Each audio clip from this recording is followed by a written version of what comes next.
નમસ્કાર, આપ જોઈ રહ્યા છો મંતવ્ય ન્યૂઝ અને શહેરથી ગામ સુધીમાં હું છું આપની સાથે નંદરી। સમાચારોની શરૂઆત કરીશું, જેમાં બનાસકાંઠાથી આ સમાચાર સામે આવી રહ્યા છે। ડીસા ખાતે નાયબ મુખ્યમંત્રી હર્ષ સંઘવી પહોંચ્યા છે। સમાચાર બનાસકાંઠાના ડીસાથી સામે આવ્યા। નાયબ મુખ્યમંત્રી ડીસા ખાતે પહોંચ્યા છે તો મહત્વપૂર્ણ સમાચાર સામે આવી રહ્યા છે। ડીસા ખાતે તાલુકા કક્ષાના રમત સંકુલને ખુલ્લું મૂકશે। 14 કરોડ 35 લાખના ખર્ચે રમત સંકુલ નિર્માણ પામ્યું છે, જેનું લોકાર્પણ કાર્યક્રમ હાલ યોજાઈ રહ્યો છે અને સિન્થેટિક બાસ્કેટબોલ, ખોખો સહિતના આઉટડોરનું લોકાર્પણ કરવામાં આવશે।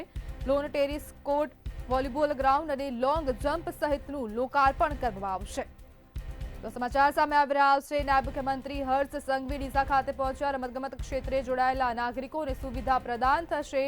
ડીસા રમતગમત સંકુલ ખાતે જાહેર સભાને પણ સંબોધશે। 14 કરોડ 35 લાખના ખર્ચે આ રમત સંકુલ નિર્માણ પામ્યું છે, જેનું લોકાર્પણ કાર્યક્રમ આજે યોજાયો છે અને મોટી સંખ્યામાં લોકો પણ નાયબ મુખ્યમંત્રી હર્ષ સંઘવીની આ રેલીમાં જોડાયા હતા। Lawn tennis court, volleyball ground, long jump સહિતના જે અનેક મેદાનો છે તેને ખુલ્લા મૂકવામાં આવશે।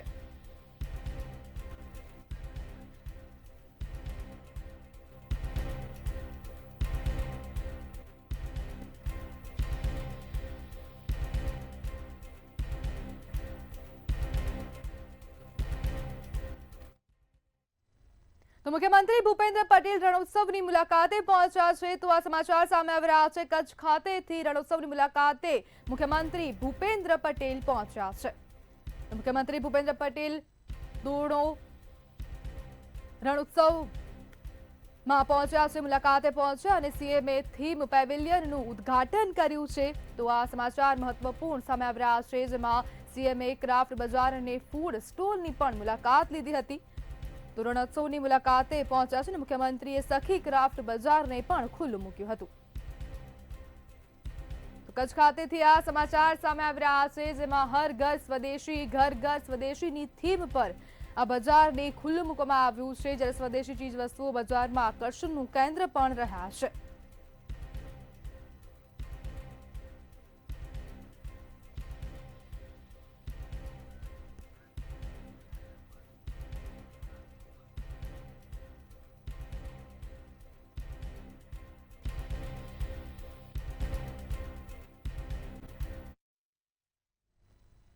તો હિંમતનગર પ્રાંતિજ નેશનલ હાઈવે પર હવે આંખમાં મરચું નાખીને લૂંટ કરવામાં આવી છે। તો આ સમાચાર સામે આવી રહ્યા છે, જેમાં લૂંટનો આ મામલો સામે આવ્યો। હિંમતનગર પ્રાંતિજ નેશનલ હાઈવે પર આંખમાં મરચું નાખીને લૂંટ કરવામાં આવી છે। માઇક્રો ફાઇનાન્સના એજન્ટ પાસેથી 7 લાખથી વધુની લૂંટ કરવામાં આવી। હિંમતનગર જતા વખતે અજાણ્યા શખ્સોએ લૂંટ ચલાવી હતી। તો આંખમાં મરચું નાખીને આ લૂંટનો બનાવ સામે આવ્યો છે। બે બાઇક પર આવેલા શખ્સોએ મરચું આંખમાં નાખીને લૂંટ કરી છે। એજન્ટ ધર્મેન્દ્ર સુતરિયાને માથામાં બોથડ પદાર્થ મારીને ઘાયલ પણ કર્યો છે, જ્યારે સમગ્ર મામલે તેને હોસ્પિટલ ખાતે સારવાર અર્થે ખસેડવામાં આવ્યો છે। ઘાયલ ધર્મેન્દ્ર સુતરિયાને હિંમતનગરની સિવિલ હોસ્પિટલમાં ખસેડવામાં આવ્યો છે। તો આ લૂંટનો બનાવ સામે આવ્યો। પોલીસે લૂંટનો ગુનો નોંધીને આરોપીઓને ઝડપવા માટે તપાસ હાથ ધરી છે।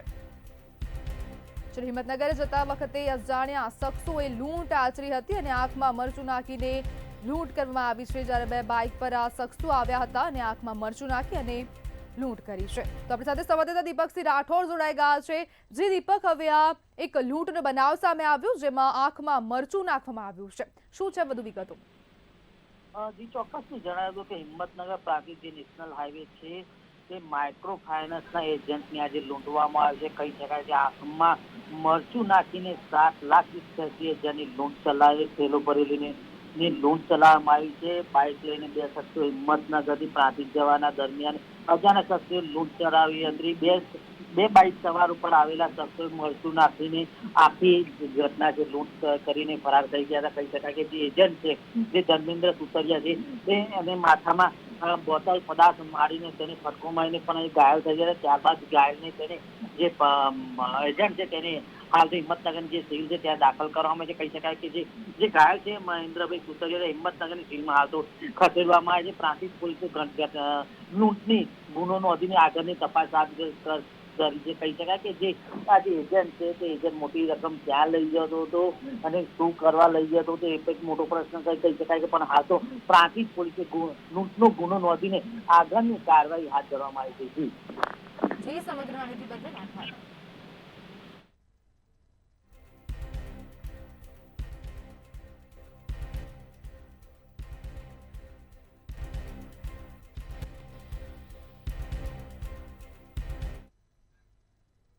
ગુજરાત એટીએસે 2 જાસૂસોની અટકાયત કરી હતી. તો આ સમાચાર સામે આવી રહ્યા છે, તેને લઈને આ વધુ અપડેટ સામે આવી રહી છે. ગુજરાત એટીએસે ઝડપેલા પાકિસ્તાની જાસૂસનો જે મામલો હતો તેને લઈને આ વધુ અપડેટ. 2 જાસૂસોને એટીએસે ખેડા કોર્ટમાં હાજર કર્યા છે. તો આ સમાચાર સામે આવ્યા. મહિલા જાસૂસના સંપર્કમાં મહેમદાબાદનો એક વ્યક્તિ પણ હતો, ત્યારે અનેક તપાસ પણ હાથ ધરવામાં આવી છે અને રશ્મિન રવિન્દ્રપાલ નામની મહિલાના સંપર્કમાં પ્રકાશ નામનો વ્યક્તિ હતો, જ્યારે પ્રકાશ સાથે વિડીયો એડિટિંગને લઈ સંપર્કમાં આવ્યા હતા. તો ખેડા કોર્ટમાં હવે આ બંને જાસૂસને હાજર કરવામાં આવ્યા છે, જ્યારે એડિટિંગને બદલે 20,000 પગાર આપવાની વાત કરી હતી. ત્યારે આપણી સાથે ભાવેશ શર્મા ફોન લાઈનથી જોડાઈ ગયા છે. જી ભાવેશ, હવે આ બંને જાસૂસોને ખેડા કોર્ટમાં રજૂ કરવામાં આવ્યા છે, શું છે વધુ વિગતો? જે ખાસ કરીને વાત કરવામાં આવે તો ગુજરાત એટીએસ દ્વારા જાસૂસીના મામલામાં 2 આરોપીઓની મહારાષ્ટ્રના ગોવા અને દમણથી જ્યારે એરેસ્ટ કરવામાં આવ્યા હતા અને તેમનો સંપર્ક કચ્છઈના એક ખેડાના કચ્છઈ ગામના એક પ્રકાશ નામના યુવક સાથે હતો. તે જાસૂસીમાં તેમણે વાત કરવામાં આવે તો આ પ્રકાશને એડિટિંગનું કામ સોંપવામાં આવ્યું હતું અને તેને 20,000 પગાર આપવાની વાત કરવામાં આવી હતી. પરંતુ પ્રકાશને ક્યાંક ને ક્યાંક શંકા જતા આ જાસૂસીનો મામલો હોવાનું જાણવા મળ્યું હતું, જેને લઈને તે ફરિયાદી બન્યો હતો અને ફરિયાદી બન્યા પછી આ જાસૂસીના મામલામાં તેમણે એટીએસને જાણ કરી હતી અને તે મામલે અત્યારે ખાસ કરીને તેને ફરિયાદી બનાવવામાં આવ્યો હતો એટીએસ દ્વારા અને અત્યારે ખાસ કરીને બંને આરોપીઓને અત્યારે ખેડા કોર્ટમાં રજૂ કરવામાં આવ્યા છે. જી સમગ્ર માહિતી બદલ આપનો આભાર.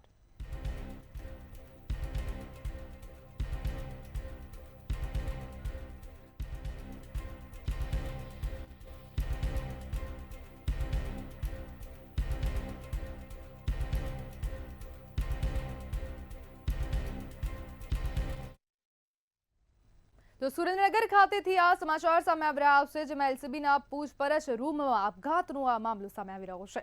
સમાચાર સામે આવ્યા સુરેન્દ્રનગર ખાતેથી એલસીબી કચેરીના પૂછપરછ રૂમમાં આપઘાતનો આ મામલો સામે આવ્યો. આરોપીનો ગળે ફાંસો ખાધેલી હાલતમાં મૃતદેહ મળ્યો છે.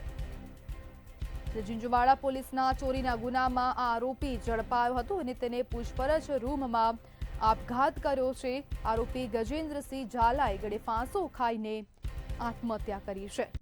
પોલીસે આરોપીને ચોરીના બાઇક સાથે ઝડપી પાડ્યો હતો. તો સુરેન્દ્રનગર એલસીબી જે કચેરી છે તેના પૂછપરછ રૂમમાં આપઘાતનો મામલો. પૂછપરછમાં કુલ 8 બાઇકની ચોરીની પણ તેને કબૂલાત કરી હતી, ત્યારે પોલીસે આરોપીના આપઘાત બાબતે વધુ તપાસ હાથ ધરી છે. આજરોજ સવારના 11 વાગ્યાની આસપાસ એલસીબી કચેરીના ઇન્ટ્રોગેશન રૂમમાં એક આરોપી ગળે ફાંસો ખાધેલી હાલતમાં મળી આવતા આ બાબતે તુરંત જ એ ડિવિઝન પોલીસ સ્ટેશનમાં એડી જાહેરાત કરી અને તપાસ હજી નેશનલ હ્યુમન રાઇટ કમિશનની ગાઈડલાઇન્સ મુજબ શરૂ કરવામાં આવેલી. આ આરોપી ઝીંઝુવાડા ગામનો વતની ગજેન્દ્રસિંહ વિનુભાઈ ઝાલા, એની ઉંમર આશરે 26 વર્ષની છે અને એને એલસીબીએ શક પડતી મિલકત એક બાઇક સાથે પકડી. તો ડાંગથી આ સમાચાર સામે આવી રહ્યા છે. તાલુકા પંચાયતની ઓફિસમાં હવે એસીબીએ રેડ કરી છે. તો આ સમાચાર સામે આવ્યા ડાંગના નવસારી ખાતેથી, જેમાં સુબીર તાલુકા પંચાયત કચેરીમાં એસીબી દ્વારા રેડ કરવામાં આવી છે. ગ્રામ્ય રોજગાર સેવક તેમજ મળતીઓ લાંચના છટકામાં ભેરવાયા હતા. તો રંગે હાથ તેમને ઝડપી પાડવામાં આવ્યા છે. બંને ₹32,800ની લાંચ લેતા રંગે હાથ ઝડપાયા છે.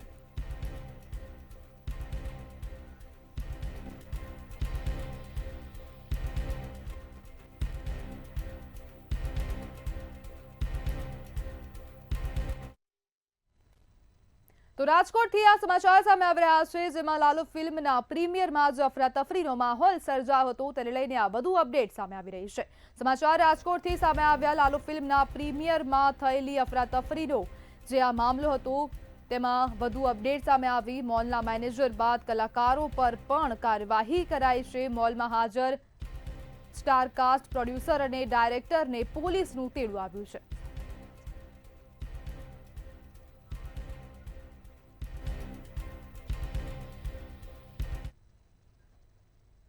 તો મહેસાણાથી આ સમાચાર। ઉનાવા હાઈવે પર અકસ્માતની આ ઘટના બની છે। તો અકસ્માતના સમાચાર સામે આવી રહ્યા છે। હાઈવે પર અકસ્માત સર્જાયો છે।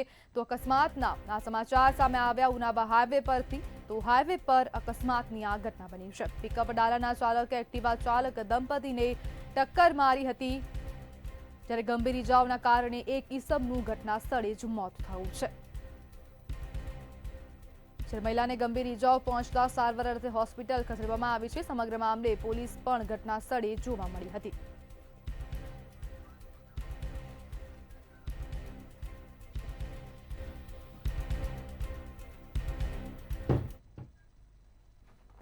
તો ગુજરાતમાં શ્વાન પકડવાને મામલે હવે મહેસાણામાં વિરોધ કરવામાં આવી રહ્યો છે। તો આ સમાચાર સામે આવી રહ્યા છે। મહેસાણા ખાતેથી હવે વિરોધ પ્રદર્શન કરવામાં આવી રહ્યું છે। ગુજરાતમાં શ્વાન પકડવાની કામગીરી મુદ્દે વિરોધ યથાવત જોવા મળ્યો। તલાટીઓને શ્વાન પકડવાની કામગીરી મુદ્દે નિવેદન સામે આવ્યું છે। તલાટી મંડળના પ્રમુખે સમગ્ર મામલે નિવેદન આપ્યું છે। તો આ સમાચાર સામે આવી રહ્યા છે, જેમાં તાજેતરમાં જ એક પરિપત્ર જાહેર કરવામાં આવ્યો હતો ગ્રામ્ય વિકાસ કમિશનર દ્વારા, જેમાં તલાટીને ગ્રામ્ય લેવલ પર શ્વાન પકડવાની જવાબદારી સોંપવામાં આવી હતી। હું આ બાબતે જણાવું તો વિકાસ કમિશનર સાહેબ દ્વારા 21/11/2025 રોજ આ પરિપત્ર કરવામાં આવેલો છે, જેમાં જિલ્લા કક્ષાએ પશુ ચિકિત્સક અધિકારી, તાલુકા કક્ષાએ ચિકિત્સક અધિકારી અને ગ્રામ્ય કક્ષાએ તલાટી કમ મંત્રી નોડલ અધિકારી તરીકે રાખવામાં આવ્યા છે। આ બાબતે ગઈકાલે અમે સરકારશ્રીમાં માન્ય મુખ્યમંત્રીશ્રી, કેબિનેટ પંચાયત મંત્રીશ્રી, રાજ્ય કક્ષાના પંચાયત મંત્રીશ્રી, અગ્ર સચિવ સાહેબ અને વિકાસ કમિશનર સાહેબને લેખિતમાં અમે આવેદન આપ્યું છે કે જો આ પરિપત્ર રદ કરવામાં નહીં આવે તો આગળ અમે આ કામગીરી કરવાના નથી।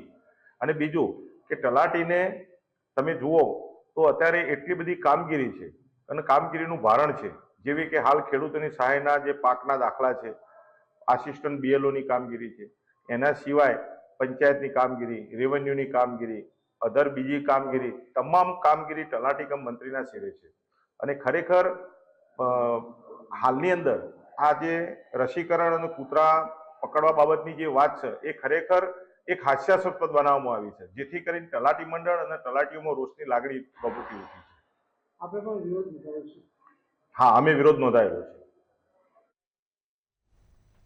ગુજરાત હાઈકોર્ટને ફરી એકવાર બોમ્બથી ઉડાવી દેવાની ધમકી મળી છે, જેનો ઈમેલ મળતા દોડધામ મચી જવા પામી હતી। તો આ સમાચાર સામે આવ્યા હતા, જેમાં ધમકીના પગલે બોમ્બ અને ડોગ સ્ક્વોડ હાઈકોર્ટ પહોંચીને તપાસ હાથ ધરી છે। એક તરફ ઇન્ડિગોની ફ્લાઇટમાં બોમ્બ હોવાની ધમકી મળતા અમદાવાદ એરપોર્ટ પર ફ્લાઇટનું ઇમરજન્સી લેન્ડિંગ કરવામાં આવ્યું છે। ત્યારે જ હાઈકોર્ટને પણ ધમકીભર્યો મેલ મળ્યો હોવાનું સામે આવ્યું, જ્યારે તપાસના અંતે કોર્ટમાંથી કોઈ પણ શંકાસ્પદ વસ્તુ મળી આવી નહોતી।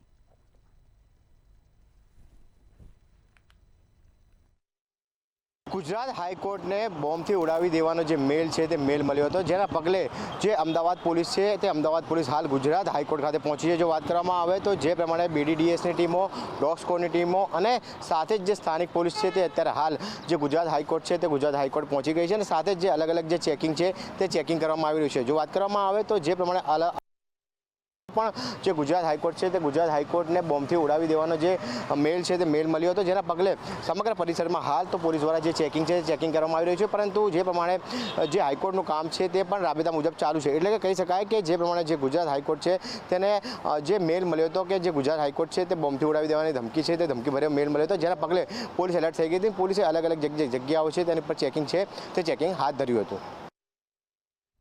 વલસાડ જિલ્લામાં માસૂમ બાળકી પર થયેલા જઘન્ય અત્યાચાર કેસમાં આરોપી રઝાક સુભાન ખાનને અદાલતે ફાંસીની સજા ફટકારી છે।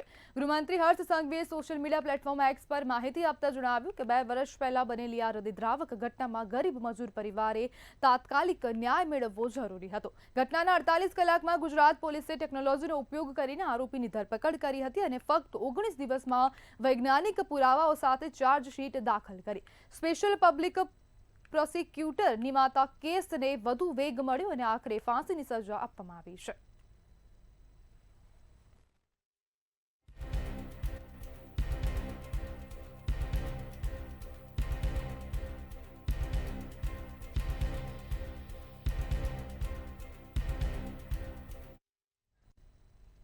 તો મુખ્યમંત્રી ભૂપેન્દ્ર પટેલ રણોત્સવની મુલાકાતે પહોંચ્યા છે ત્યારે ધોરડો હેલીપેડ ખાતે તેમનું ઉષ્માભેર સ્વાગત કરવામાં આવ્યું છે।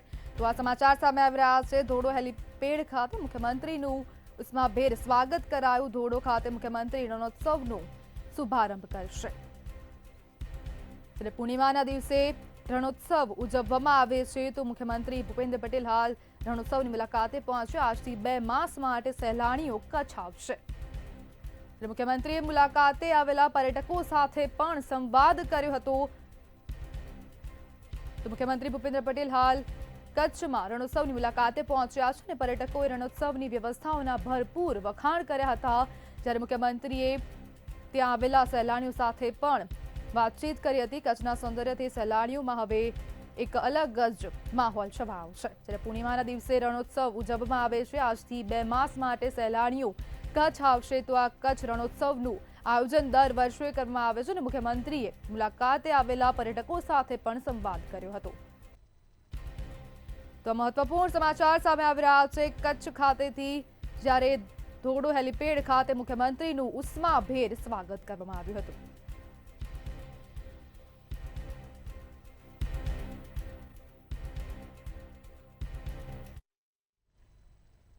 ગાંધીનગર મહાત્મા મંદિર ખાતે 9000થી વધુ આંગણવાડી કાર્યકર અને તેડાગર બહેનોએ મુખ્યમંત્રી ભૂપેન્દ્ર પટેલે નિમણૂક પત્ર એનાયત કર્યા છે। રાજ્યભરના ઝોન વાઇઝ કાર્યક્રમોમાં પણ નિમણૂક પત્રો આપવામાં આવ્યા। મુખ્યમંત્રીએ જણાવ્યું કે આંગણવાડી બાળકના ઘડતરનું પ્રથમ કેન્દ્ર છે અને સુપોષિત વિકસિત ગુજરાતથી વિકસિત ભારત એટ 2047ના લક્ષ્યમાં આ બહેનો મહત્વની ભૂમિકા નિભાવશે। રાજ્ય સરકાર પોષણ, આરોગ્ય અને પ્રારંભિક શિક્ષણ માટે અનેક યોજનાઓ અમલમાં મૂકે છે।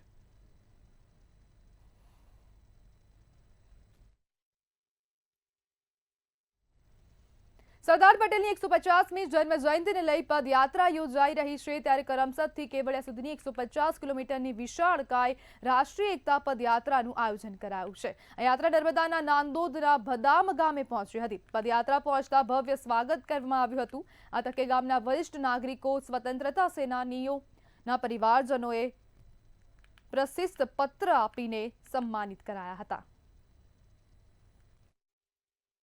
દેશને એમની કરેલી કામગીરી, એમને કરેલો દેશને એકમાં ક્યાંય ફરીથી લોકો એકતા દિવસ એમની જન્મતિથિએ ઉજવે એ જુસ્સો બુલંદ કરવા માટેની આજની યાત્રા અને 150મી જન્મ જયંતિ એ આવતા સમયના ઇતિહાસમાં સદાય આ 21મી સદી છે, 20મી સદીનો ઇતિહાસ અને 21મી સદીના ઇતિહાસ પછી પણ વખતો વખતના સદીઓના ઇતિહાસમાં આદરણીય મહાત્મા ગાંધી અને આદરણીય વલ્લભભાઈ પટેલનું નામ સદાય અંકિત રહે એના માટેનો પ્રયત્ન આદરણીય નરેન્દ્રભાઈ મોદી સાહેબે કર્યો છે। ત્યારે એમને ખૂબ ખૂબ सरदार वल्लभ भाई पटेल ने गुजरात और भारत सदाय माटे याद रखा। मुझे भी इसमें आज यूनिटी मार्च में हिस्सा लेने का सौभाग्य प्राप्त हुआ है। सरदार पटेल को नमन करने का, उनको स्मरण करने का, उनके द्वारा बताए हुए रास्ते पर चलने का इससे अच्छा कोई और माध्यम नहीं हो सकता। उन्होंने स्वतंत्रता के बाद देश को एकता के सूत्र में पिरोया था। उनका जन्म दिवस 150वां जन्म दिवस है। प्रधानमंत्री नरेंद्र मोदी जी ने उनका जन्म दिवस एकता दिवस के रूप में मनाने का तय किया और ये एकता मार्च पूरे देश को एक सूत्र में बांधने का एक संकल्प है। ગુજરાત પ્રદેશ કોંગ્રેસ પ્રમુખ અમિત ચાવડાએ પ્રેસ કોન્ફરન્સ યોજી કોંગ્રેસ દ્વારા શરૂ કરાયેલી જન આક્રોશ યાત્રામાં પ્રજાના અને ખેડૂતોના પ્રતિસાદ અંગે વિશે ચર્ચા કરવામાં આવી હતી। પ્રજાના પ્રશ્નોને ધ્યાનમાં રાખીને કોંગ્રેસ દ્વારા એક મિસ કોલ નંબરની જાહેરાત કરવામાં આવી છે, જેમાં આસપાસ ચાલતા સમાજના દૂષણો વિશે માહિતી આપીને કોંગ્રેસને સપોર્ટ કરી શકે છે। ડબલ એન્જિન સરકારમાં જે લોકોની સ્થિતિ છે, તમામ વર્ગ વિસ્તારના લોકો હેરાન પરેશાન ને ત્રસ્ત છે અને જ્યારે પ્રદેશ કોંગ્રેસ સમિતિ દ્વારા સૌરાષ્ટ્રમાં ખેડૂતોના પ્રશ્નોને લઈ એમની તકલીફોને વાચા આપવા માટે કિસાન આક્રોશ યાત્રાની શરૂઆત કરી ત્યારે સોમનાથથી યાત્રાની શરૂઆત લઈને દ્વારકા ખાતેની પૂર્ણાહુતિ થઈ। 11 જિલ્લામાં યાત્રાએ ભ્રમણ કર્યું। લગભગ 1000 કિલોમીટર કરતા વધારેના ભ્રમણ દરમિયાન ગુજરાત ટેકનોલોજીકલ યુનિવર્સિટી એટલે કે જીટીયુમાં પીએચડી કરતા અધિકારીને નિયમ વિરુદ્ધ એક્સટેન્શન આપવાની વાતને જીટીયુના રજિસ્ટ્રાર દ્વારા નકારવામાં આવી છે। યુનિવર્સિટીમાં પીએચડીના નવા નિયમો પ્રમાણે પીએચડી કરતા વ્યક્તિને વધુમાં વધુ 8 વર્ષથી વધારે સમય આપી શકાય નહીં, પરંતુ આ પીએચડી સ્કોલરને કેસમાં એક્સટેન્શન આપવાની સ્પષ્ટતા જીટીયુ દ્વારા કરવામાં આવી છે। વાઇસ ચાન્સેલરે જણાવ્યું કે કોઈ નિયમ વિરુદ્ધ એક્સટેન્શન આપવામાં આવ્યું નથી। પહેલાં તો આપણે એ ક્લિયર થઈ જઈએ કે કોઈ નિયમ વિરુદ્ધ એક્સટેન્શન આપવામાં આવ્યું નથી। એ જે યુજીસી નોટિફિકેશન અથવા તો યુનિવર્સિટી નોટિફિકેશન પીએચડી નોટિફિકેશનનો સંદર્ભ લઈ રહ્યા છે એ 2022નો લઈ રહ્યા છે। એમાં બહુ સ્પષ્ટ છે કે 8 વર્ષમાં કોઈપણ વિદ્યાર્થીએ પોતાનું પીએચડી કાર્ય પૂરું કરવું। જે વિદ્યાર્થીનું વાત છે એ 2016માં રજિસ્ટ્રેશન થયેલું છે અને તે સમયે યુજીસી અને યુનિવર્સિટીના જે રેગ્યુલેશન અસ્તિત્વમાં હતા તે અનુસાર તેનું એડમિશન થયેલું છે અને તે સમયે જે અસ્તિત્વમાં નિયમો હોય તે અનુસાર એને પીએચડી પૂર્ણ કરવાનું હોય છે।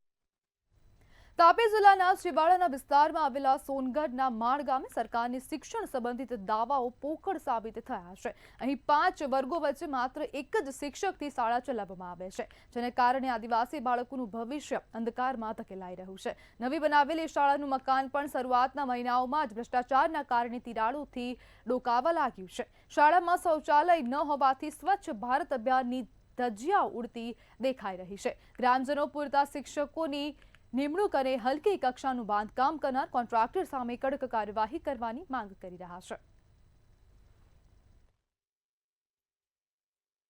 અને જે પાયો નાખ્યો છે તે પણ ઉપરથી નાખી દેવામાં આવેલો છે, જે પુરાણ કરીને ધસી પડેલો છે।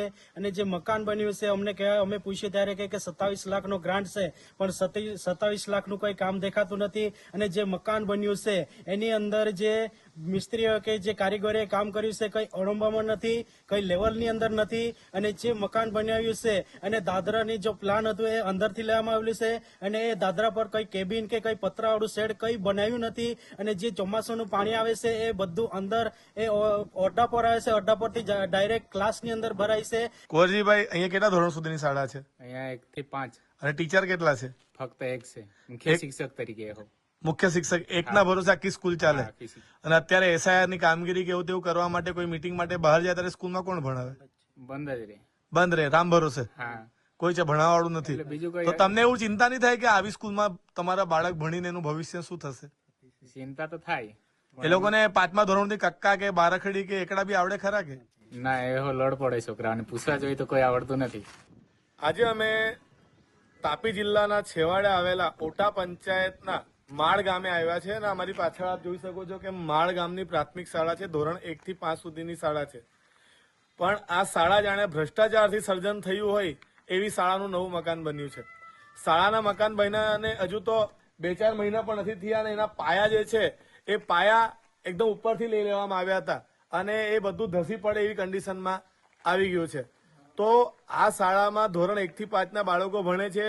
આ શાળાનું મકાન એકદમ તકલાદી બનાવવામાં આવ્યું હોય કોન્ટ્રાક્ટર દ્વારા એવા દ્રશ્યો સામે આવી રહ્યા છે, એવા આક્ષેપો થઈ રહ્યા છે। કાલે ઉઠીને જો આ શાળાનું મકાન તૂટી પડ્યું તો કેટલી બધી જિંદગીઓ, નાના બાળકો અંદર દબાઈ જવાની શક્યતા છે, એ એક ચિંતાનો વિષય છે। ભ્રષ્ટાચારની પણ એક મર્યાદા હોવી જોઈએ। શાળાના મકાન જેવા મકાનમાં જો કોઈ કોન્ટ્રાક્ટર ભ્રષ્ટાચાર કરી જાય અને યોગ્ય વ્યક્તિની તપાસ ન કરે તો એ કેટલું યોગ્ય? બીજું ગામવાળાનું કહેવું છે કે અહીં જે આ દાદરા મૂકા છે એ દાદરા અને ક્લાસરૂમની જે ટાઇલ્સ છે એ એક જ લેવલની છે. હવે વરસાદનું પાણી આ દાદર પર પડે એટલે દાદર પરથી ડાયરેક્ટ ક્લાસરૂમની અંદર જાય છે. ગામ લોકો એમને કીધેલું કે આના ઉપર કેબિન જેવું કંઈ બનાવી દો, સ્લેબ જેવું કંઈ નાખી દો, પણ કોન્ટ્રાક્ટરે કોઈનું સાંભળ્યું નહીં અને કહી દીધું કે ના ભાઈ એ તો જે નકશામાં છે, જે મંજૂર થયું તે જ થશે, અને એના કારણે ક્લાસમાં પાણી ભરાઈ જાય છે. આ શાળામાં ટોયલેટ બાથરૂમની સુવિધા પણ નથી, તો કાંથી સ્વચ્છ ભારત થવાનું એ પણ એક મોટું બાળકોને સંસ્કાર જ એવું નહીં મળે કે ભાઈ ટોયલેટ બાથરૂમમાં એને શૌચ માટે જવું જોઈએ, સ્વચ્છતા જાળવવી જોઈએ, અને બાળપણથી આ સંસ્કાર નહીં મળે તો ભારત સ્વચ્છ ક્યાંથી થવાનું. હું બિંદેશ્વરી શાહ, મંતવ્ય ન્યૂઝ તાપી. ભાવનગર ખાતે ખારસુરા ગામના અમુક પરિવારો જે વાડી વિસ્તારમાં રહે છે તેને અવરજવર કરવા માટે ભાદરૂડ નદીમાંથી પસાર થઈને જવું પડે છે. ચોમાસા દરમિયાન આ નદીમાં પાણીનો પ્રવાહ વધારે હોય ત્યારે ગામ સંપર્ક વિહોણું થઈ જાય છે. જો લોકોને ગામમાં આવવું હોય 10 કિલોમીટર ફરીને આવવું પડે છે. ગ્રામજનો અનેકવાર રજૂઆત કરી ચૂક્યા છે, છતાં પણ હજી સુધી તંત્ર દ્વારા વ્યવસ્થા કરી આપી નથી. તેથી ગ્રામજનોમાં ભારે નારાજગી જોવા મળી રહી છે. લોકો કહી રહ્યા છે કે હવે વહેલામાં વહેલી તકે પ્રશાસન તંત્ર દ્વારા નાળું કે પુલ બનાવી આપવામાં આવે.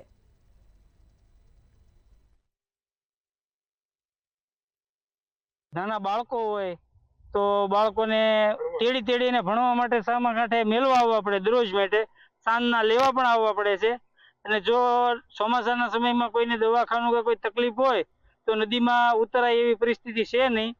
અને જો એને ફરીને લાવીએ તો 10 કિલોમીટર ફરીને લાવવા પડે. અહીંથી તરેડીના પાટીએ થઈને ભાદરોડ થઈને ખાટસુરા ગામમાં અવાય છે. જો આ એક પુલ સરકાર તરફથી થઈ જાય તો અમે સરકારનો ખૂબ ખૂબ આભાર માનીએ છીએ. અને અહીંયા ઘણા અધિકારીઓ આવી ગયા છે પણ હજી કાંઈ કામ શરૂ થયું નથી. અત્યારે ફૂલ તકલીફ છે. અમારે 50 છોકરા અત્યારે નિશાળે જાય છે પણ અત્યારે તકલીફ પૂરી છે. અમે તેડીને મોકલીએ છીએ 1.5-2 મહિનાથી. તમે શું માંગણી કરી રહ્યા? એટલે અત્યારે એક નાળો કરી ગયો તો અમારે તમારો આભાર. બરોબર, માણસને અત્યારે ગાડીઓ આંકવ્યું, ટ્રેક્ટર આંકવા ગમે આંકવું બહુ તકલીફ, ફૂલ તકલીફ છે. અને છોકરા તો 1 મહિનાથી નિશાળે ગયા જ નથી, 1 મહિનાથી નિશાળે નહીં ગયા.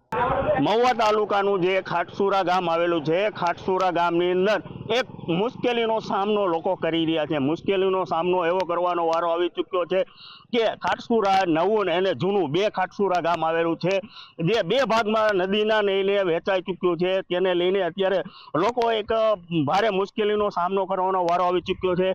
તેનું કારણ છે કે જૂનું ખાટસુરા ગામ છે, તે જૂના ખાટસુરા ગામથી જે નવા ખાટસુરા ગામની અંદર આવવું હોય છે તો પાણીના પ્રવાહની અંદર ઉતરીને આવવાનો વારો આવી ચૂક્યો છે.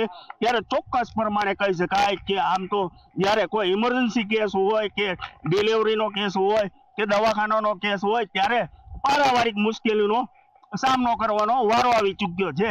ત્યારે અહીંયા સ્થાનિક ઉપસરપંચ છે, તેને જ પૂછવાની કોશિશ કરશું. શું કહેશો ઉપસરપંચ સાહેબ કે જે અત્યારે તમારે મુશ્કેલીનો સામનો કરવાનો વારો આવી ચૂક્યો, શું કહેશો?